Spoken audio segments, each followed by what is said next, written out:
Now we would like to welcome Christiana Courtright, who will be talking about the space between visibility and erasure. Thank you.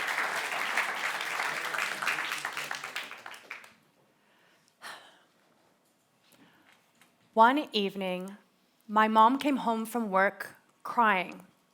For context, she's a co-owner of an advertising agency, and she has 20 years of strategic experience. I asked her what happened. She said, I just spent an entire meeting being ignored by my male clients. They deferred all their strategic questions over to my younger female colleague, and she knew why. When I asked her, how did that make you feel? She used one word that really stuck with me: invisible. And that was the moment my campaign against ageism in advertising began. Now, my mom is not alone. According to Longevity Lab, a research initiative by Edelman and the UK NICA, 60% of women aged over 55 also feel invisible. 30% of which said that that feeling began between the ages of 40 to 50.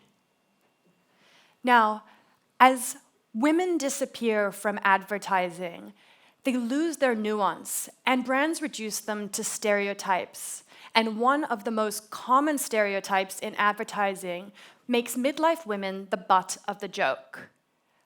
Don't let advertisers convince you that this is what a midlife woman looks like.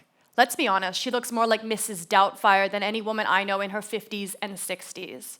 And in these advertisements, a midlife woman is usually like scooting around in a souped-up mobility scooter or awkwardly misusing Gen Z slang like Riz, because nothing's funnier than an older woman trying to feel young again, right?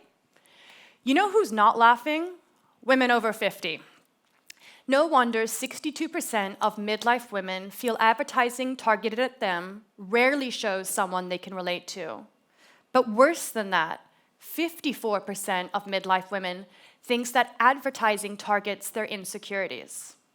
So I reached out to Longevity Lab and asked women, who are the worst offenders in advertising? 2 categories came up time and time again: beauty and fashion. Advertisers think it's inspiring for midlife women to see silver-haired models, but actually it's anxiety-inducing. 1 in 2 women surveyed by Lovely said that their fear of aging impacts their mental health. So when advertisers cast a midlife model, but then shove her into the background of your ad and only feature her for 2 seconds, which, by the way, is why these images are so blurry, what does that say to women? Oh, even she, perfect Miss Model with the gorgeous cheekbones and silver hair? No, she's not pretty enough to be a main character in our advertisement. But there is one category that absolutely loves midlife women. Can anyone guess what that is? Incontinence pads. Yes, ladies, after the age of 50, you will find your most authentic representation in women who pee themselves when they laugh too hard. So 50s are not old, as one woman from Longevity Lab said. Why do ads make it seem like all we do is struggle with bladder weakness and joint pain? That's the point. I don't have an issue with incontinence. I have an issue with the fact that it is one of the only categories to acknowledge midlife women. But the message behind the advertisement focuses on a woman's declining health, cementing the belief that old age equals weakness. No brand has so far managed to describe the essence of aging. What is aging? Is it wrinkles on the face? Weakness in the joints, forgetfulness? That is how brands define age. The real message, I think, needs to be that this is another vital phase of life. Preach.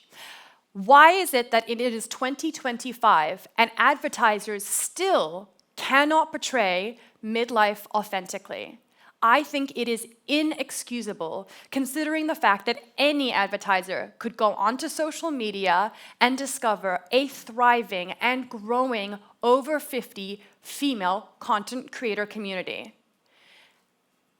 These women are not only influencing, but they're engaging a multi-generational online community. And they are receiving incredible praise for being the aging ambassadors that all women desperately need, that the advertising is yet to portray. They're also, however, receiving one of the highest of Gen Z compliments. They're being called a baddie. Now, a baddie is an unapologetic and confident woman who is defying stereotypes.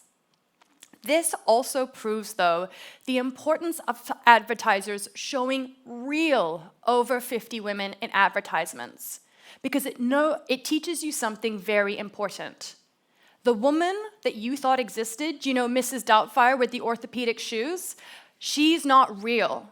She is a figment of your age bias. She is something that the advertising industry manufactured to make you laugh and to sell more products. But there is a brand that has been age-inclusive and bucking age bias for over a decade, Dove. Since launching Real Beauty in 2004, a campaign that still exists today, Dove has seen their sales increase from $2.5 billion to over $4 billion within that decade.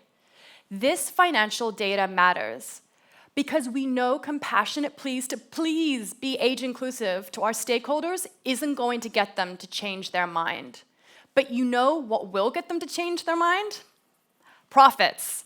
Yet despite the evidence, and despite the many awards that Dove has won over the years, very few other brands are following so consistently in their footsteps.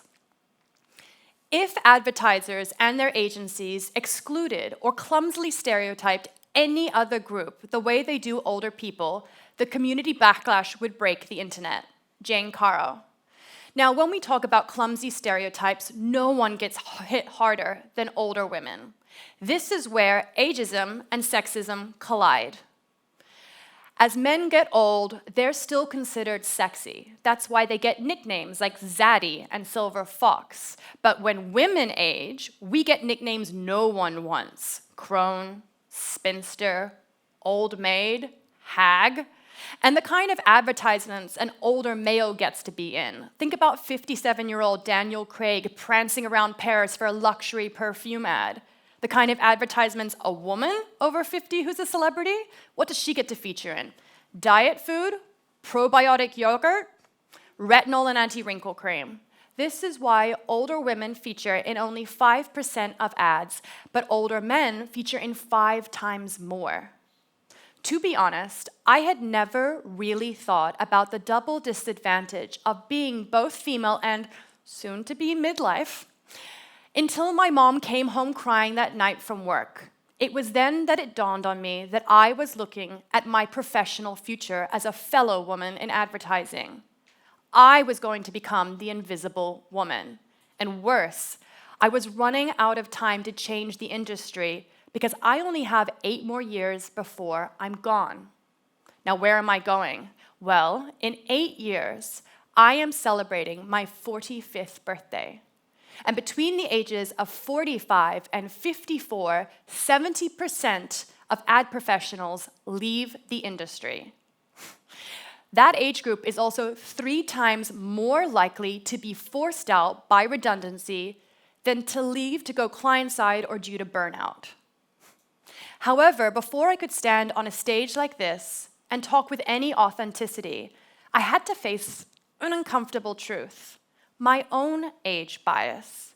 Like many women, I don't fear getting old, I do fear looking old. That's because I grew up in a society where youth and beauty are synonymous.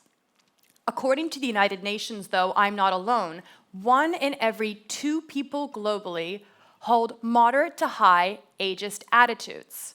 You'd think we'd be in uproar to learn that such a vast majority of us are ageist. But here's something I've learned about ageism.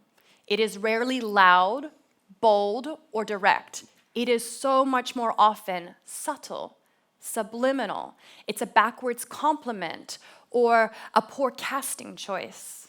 But let's also be really honest for a moment. Ageism is not a misguided attitude. No, ageism is the last acceptable form of discrimination. Ageism thrives in our silence. It is not a discrimination we often talk about as a society. This is how our self-limiting beliefs and biases against midlife women can turn into real-world exclusion, which raises the big question. How can we challenge age bias in the advertising industry if we're not retaining and hiring people over 45? Who is going to make the invisible woman visible and speak to her authentic midlife experiences? If your answer to my question is, I don't work in advertising, that sounds like a you problem. Let me tell you, this is a problem for all of us. Because according to the Center for Aging Better, the media and advertising industry are arguably the most prolific source and perpetrator of ageist attitudes. Now, talking of ageist attitudes, a study from the United States, a longitudinal study, found that a positive attitude towards aging extended people's lives by 7.5 years compared to someone with a negative attitude towards aging. 7.5 years. That study blew my mind. This study also found that a positive attitude towards aging had a greater impact on extending your life expectancy than not smoking, exercising often, low blood pressure, and low cholesterol. So the question is, if this industry is so prolific and far-reaching, don't we as advertisers have an ethical and moral responsibility to portray midlife women authentically? Because if we perpetuate age bias, is it a stretch to say that we are feeding into the negative attitudes that are shortening people's lives by 7.5 years? So if you care to live a long life, ageism in advertising should matter to you too, because we don't just see ads, we absorb their ageist messages. But as I told you earlier, ageism is not just in advertisements, it's also in the industry too. Nearly 80% of women in 2024 experienced age-related work discrimination. Now, who better to explain what that feels like than the women of Longevity Lab? These women have survived somehow the mass exodus in advertising and have remained in the industry after the age of 55. I had a direct report who constantly made ageist jokes. Things like, how did you even get through college without the internet? Or, you'll never understand our social media strategy. When I asked why, she just smiled and said, oh, you know. I am constantly not seen as tech-savvy or interested in gaming, current music, and trends. I'm a huge gamer. It is the paradox that an aged person doesn't feel their age, but is perceived as older by younger colleagues. So sometimes I feel surprised when there are comments on generational things, or comments like, you look great for your age. I want everyone here to raise your hands if you have said or thought something along these lines to a midlife woman in your life. Okay. Now, I want you to raise your hand if before tonight you would have thought that was ageist. One person. For those who didn't raise their hand at all and are thinking to themselves, I'm not ageist, let me remind you, if you have ever seen or heard someone be ageist towards another person and you said nothing, let me remind you, your silence is also compliance. If we choose to pretend that ageism doesn't exist, we are choosing the comfort of our privilege over the progress for everyone. So what if advertisers ditched those demographic reports about baby boomers and Gen X and just hired, trained, and listened to women over 45 in advertising? What they would discover are two generations who hold 44.3% of global spending power. Ignoring midlife women is not just hurtful, it's bad for business. What if we dropped the tropes and started portraying women over 50 in all of their beautiful complexity and nuance? What if we decided that women were allowed to be main characters in advertisements for products they're already buying, like luxury holidays, wine, cars, laptops? What if we balanced out the zaddies with the baddies and allowed women at any age to be sexy and confident? Advertisers need to stop telling people that youth is the only currency and everyone else is a footnote. We have confidence, intelligence, edge, rebelliousness, and we're not afraid of challenging systems that are broken and taking up space. So, for women like her and women like my mom, who have been underestimated, misrepresented, and ignored, let's all stand up together against age bias. Advertisers, let's rewrite the midlife woman's experience.